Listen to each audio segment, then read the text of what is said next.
Olá, bem-vindo novamente ao canal E4E5.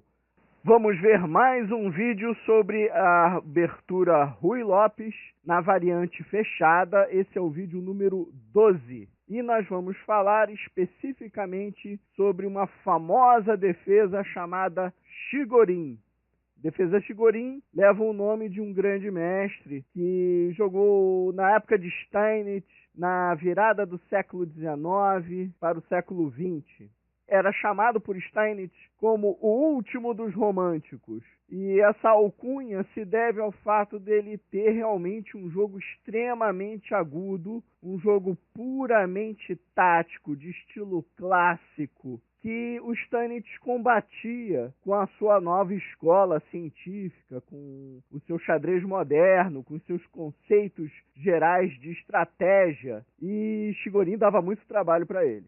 Jogava muito ele. E o seu nome ficou eternizado nessa variante fechada da Ruy Lopes.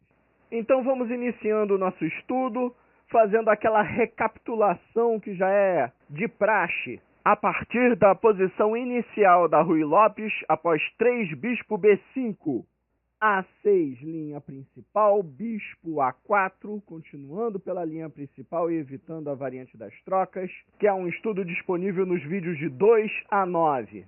Segue cavalo F6, brancas rocam, bispo E7, primeiro lance da variante fechada. A linha principal segue com torre E1, B5, bispo B3. Negras finalmente jogam D6, brancas jogam C3, negras rocam e brancas usam seu lance profilático H3, impedindo o acesso da casa G4 e chegamos na tabia da variante fechada.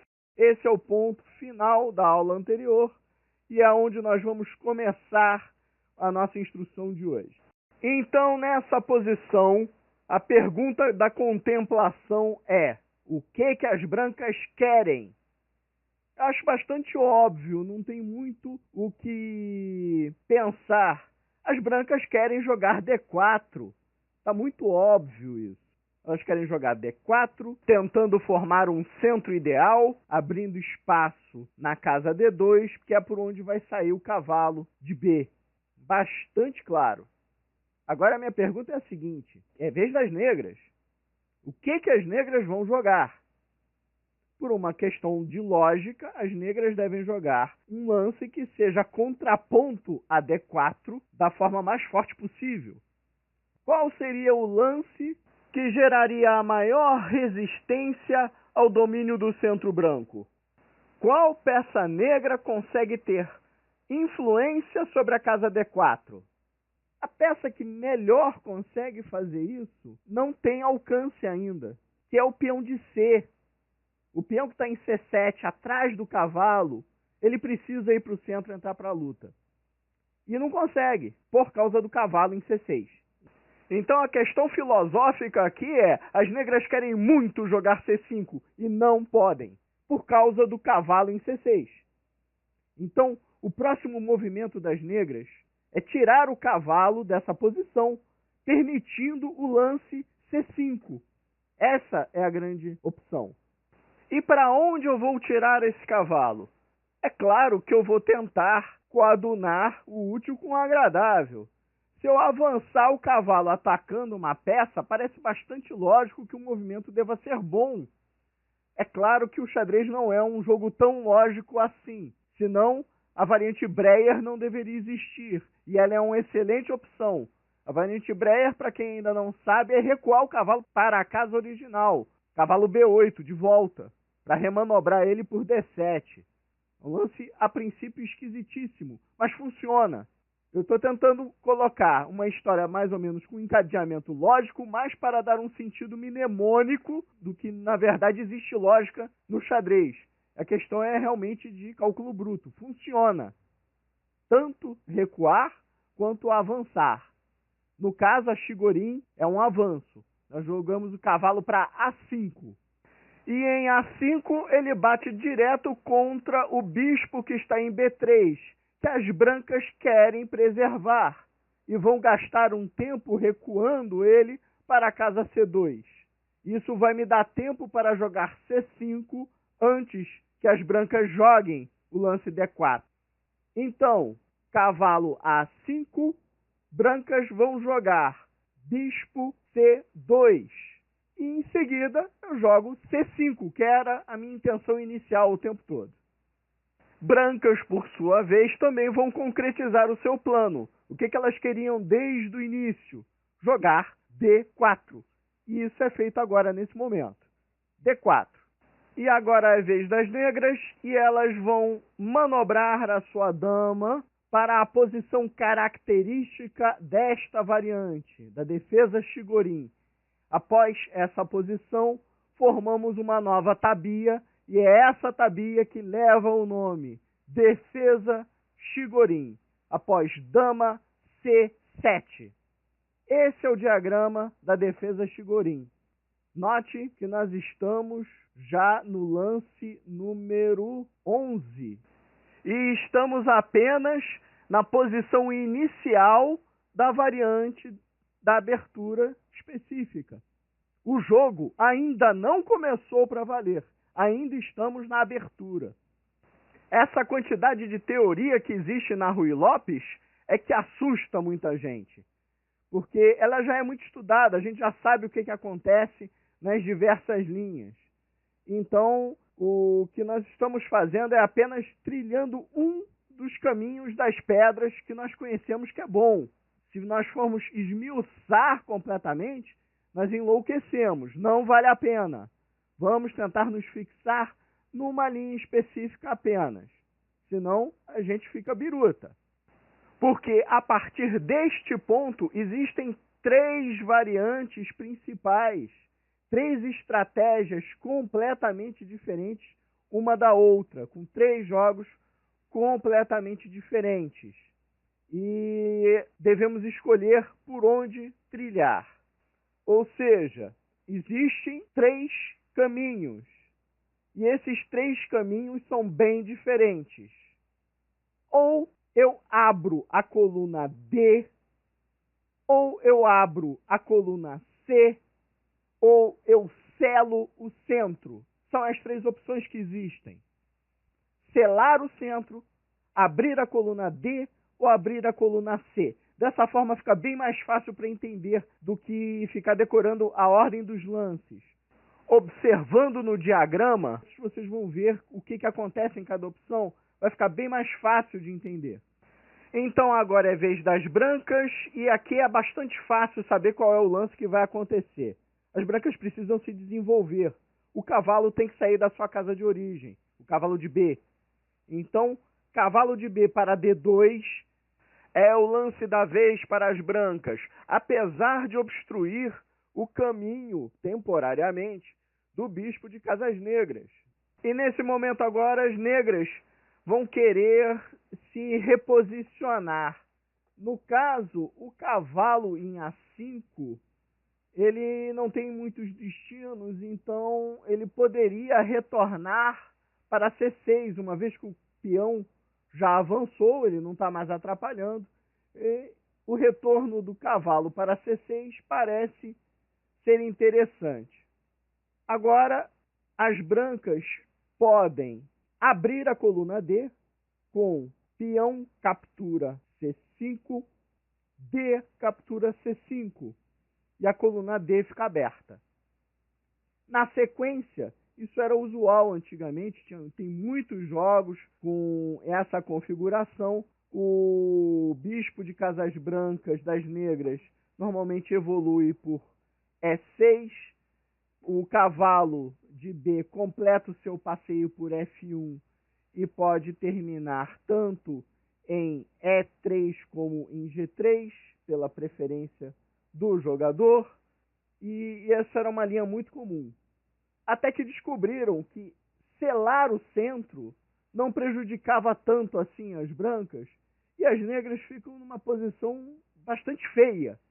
Porque se as brancas decidem não abrir a coluna e jogarem D5, ameaçando o cavalo em C6, ou ele retorna para A5, perdendo o tempo, desperdiçando o movimento, ou ele volta para a linha A8, numa posição complicada dele manobrar.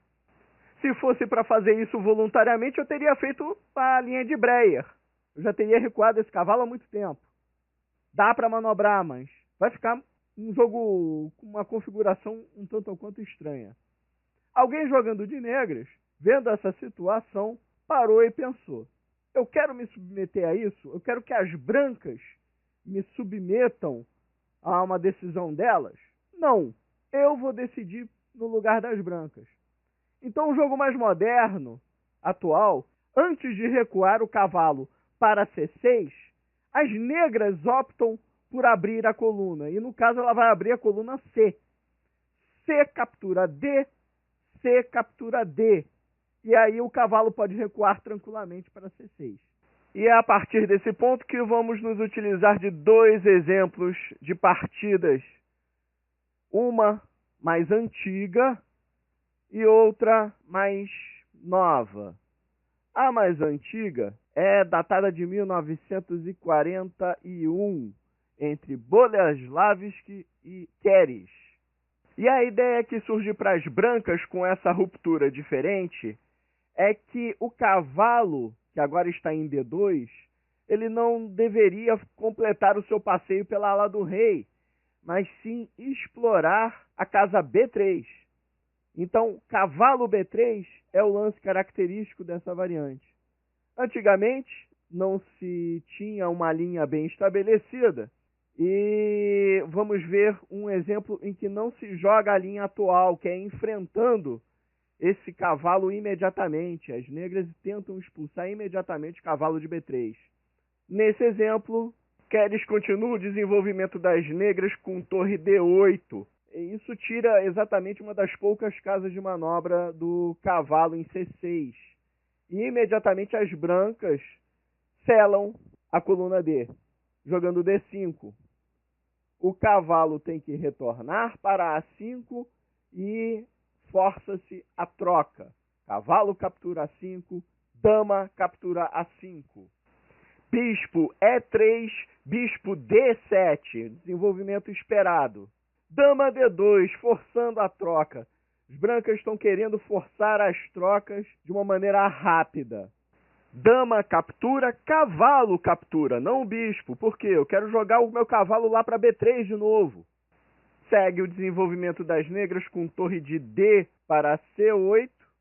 Bispo foge para D3. Ele não pode sair da diagonal que está protegendo o peão de E4. Cavalo para H5, já denunciando que um futuro F5 será jogado. Torre de A para C1, vamos simplificar. Negras recusam, elas continuam seu desenvolvimento tentando jogar o seu F5. Jogam um preparatório G6. Cavalo B3, apoiando a torre. Bispo D8. Torre captura, torre captura. Torre C1, forçando novamente as trocas. Torre captura, cavalo captura. Enfim, negras jogam F5, que é respondido imediatamente por F3. Nós já aprendemos isso desde as variantes das trocas. Vamos manter a nossa cadeia de peões. É fundamental isso. Rei F7, cavalo E2, e continuou-se um desenvolvimento que levou essa configuração de peões com um par de bispos e um cavalo para cada lado. As brancas terminaram por vencer a partida, mas foi um final complicado que não é escopo desse vídeo. Quem quiser pode procurar, pode estudar essa partida e descobrir o que aconteceu aqui. O importante aqui é mostrar a configuração resultante da variante. Tá? São cadeias de peões bastante fechadas, apenas uma coluna aberta, par de bispo e cavalo contra par de bispo e cavalo. É um final bastante difícil, é um final para campeão mundial mesmo. Então vamos retroceder ao ponto inicial da nossa variante. Vamos voltar e tentar descobrir uma solução diferente para esse tabuleiro. E vamos usar como base uma partida mais recente, que é entre Shirov e Akopian. Nessa partida, vamos começar pela mesma posição após a abertura da coluna C, e negras retornam o cavalo para C6 e brancas jogam o cavalo em B3.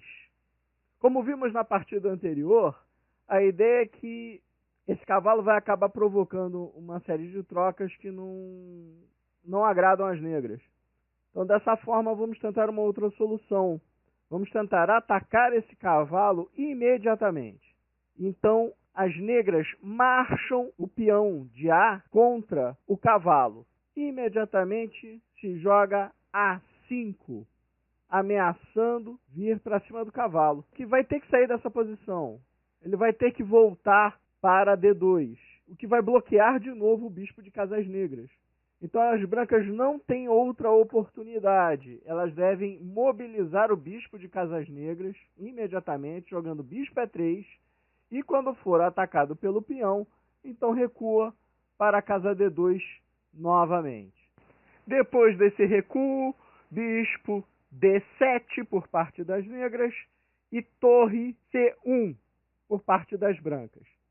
Esse diagrama é comum a centenas de partidas disponíveis no database. Vocês podem consultar se desejarem fazer um estudo mais aprofundado. Eu já ficaria muito satisfeito, como uma aula de abertura, a partir daqui, demonstrar esse diagrama. Vamos seguir em frente mais rapidamente agora, apenas para ver como é que vai desenrolar esse meio jogo para o final. Dama negra se reposiciona para B7, fugindo da coluna aberta. Dama branca vai para E2. A torre de F para E8. Bispo D3. Torre de A para B8. Iniciam-se as trocas no centro, abrindo também a coluna D. Notem que as casas B5 e E5 estão concentrando bastante tensão nos peões negros. As brancas solucionam primeiro a tensão na ala da dama, com a troca de peões e o bloqueio na coluna B, e passa a se concentrar então na tensão no ponto E5, virando as suas peças para aquele ponto. E vocês vão ver que é exatamente aí que as negras falham em sustentar a sua defesa, porque esse peão acaba por cair.